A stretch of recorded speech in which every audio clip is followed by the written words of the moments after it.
I'll never forget the sound of my own screams as I watched my world crumble around me. The feeling of my heart shattering into a million pieces as I realized I'd been living a lie. It's a sound that still echoes in my mind to this day, a haunting reminder of the betrayal that changed my life forever. I had always thought of myself as a pretty normal guy, with a routine that was as predictable as it was comforting. I woke up every morning at 6, got dressed, and headed to the local coffee shop for a cup of joe before starting my shift at the office. I worked as an accountant, which wasn't the most exciting job in the world, but it paid the bills and allowed me to live a relatively comfortable life. My girlfriend, Rachel, would often meet me at the coffee shop, and we'd chat about our plans for the day before parting ways. She was a freelance writer, working on her first novel, and I admired her passion and dedication to her craft. We'd been together for 3 years, and everything seemed perfect. We'd talk about our future, about the house we'd buy, the kids we'd have, and the life we'd build together. I thought I knew her, thought I knew what made her tick, but as it turned out, I was wrong. On the day that everything changed, I was working late, trying to meet a deadline for a big client. Rachel had called me earlier, saying she was going to meet some friends for dinner, and that she'd see me later. I didn't think much of it, assuming she was just out having a good time. But as the night wore on, I started to get a little worried. She wasn't answering my calls or texts, and I was beginning to get a bad feeling. That's when I decided to take a walk, clear my head, and try to shake off the feeling of unease that was growing inside me. As I turned the corner onto our street, I saw Rachel's car parked outside a restaurant I'd never seen her go to before. I felt a pang of curiosity, and my feet seemed to move of their own accord, carrying me towards the restaurant. I pushed open the door, and that's when I saw her, sitting at a table with a man I'd never seen before. They were laughing, holding hands, and looking like they were having the time of their lives. "Who's this?" I asked, trying to keep my voice steady as I approached their table. Rachel looked up, a mixture of fear and guilt on her face, and the man turned to me with a smirk. "This is my husband," he said, his voice dripping with malice. "We've been married for 5 years, and Rachel here has been playing you like a fiddle." As I sat in my dimly lit apartment, surrounded by stacks of dusty law books and empty coffee cups, I couldn't help but feel a sense of determination wash over me. It had been months since I'd been wronged, and I'd spent every waking moment since then researching, plotting, and planning my revenge. I'd finally discovered the loophole I needed to take down my enemies, and now it was time to put my plan into action. The loophole was a small one, but it was enough. It seemed that the company that had wronged me, Smith & Company, had failed to file a specific form with the state government, a form that was required by law for all businesses of their size. It was a tiny oversight, but one that could have huge consequences. If I could prove that they'd failed to file the form, I could take them to court and potentially win a large settlement.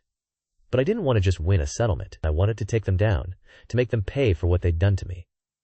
So I started to gather evidence, poring over financial records and interviewing former employees. I spent hours on the phone with government officials, trying to get to the bottom of the company's wrongdoing.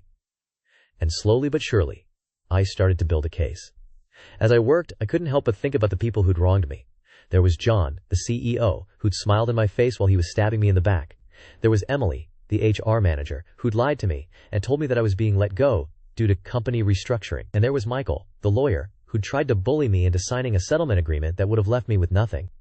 I thought about each of them, one by one, and I imagined the looks on their faces when they found out what was happening. I imagined John's smug smile faltering as he realized that he'd been caught. I imagined Emily's eyes widening in fear as she realized that she was going to be held accountable for her actions. And I imagined Michael's face turning red with rage as he realized that he'd been outsmarted. The thought of it all was almost too delicious to bear. I felt a sense of glee, of excitement, that I hadn't felt in months. I was finally taking back control, finally fighting back against the people who'd wronged me, and I was going to do it with style, with precision, and with ruthless efficiency. I started by filing a complaint with the state government, alleging that Smith & Company had failed to file the required form. I included all of the evidence I'd gathered, including financial records and testimony from former employees. And then I waited, patiently, for the government to respond. It didn't take long. Within a week, I'd received a letter from the state government, informing me that they'd launched an investigation into Smith & Company business practices. The letter was brief, but it was enough. I knew that the wheels were in motion, and that it was only a matter of time before Smith & Company was brought to its knees. As the investigation continued, I started to take my revenge to the next level. I began to reach out to former employees, people who'd been wronged by Smith & Company just like I had. I told them about the investigation and about the evidence I'd gathered, and I asked them to come forward, to share their stories, and to help bring Smith & Company down. It wasn't long before the media got wind of the story. A local newspaper ran a front-page exposé on Smith & Company's wrongdoing, and soon the story was being picked up by outlets all over the country. The company's reputation was in tatters, and their stock price was plummeting. John, Emily, and Michael were all over the news, trying to defend themselves and their company, but it was too late. The damage had been done, and they knew it. They were finished, and they knew that they'd never be able to recover. As I watched them squirm, I couldn't help but feel a sense of satisfaction. I'd done it, I'd taken them down. And I'd done it all by myself, using nothing but my wits and my determination. I was the master of my own destiny, and I'd proven it to myself and to the world. But my revenge wasn't over yet. I still had one final trick up my sleeve, one final blow to deliver. And it was going to be the biggest one of all. I was going to take Smith & Company to court, and I was going to win. I was going to make them pay for what they'd done to me, and I was going to make sure that they never hurt anyone again.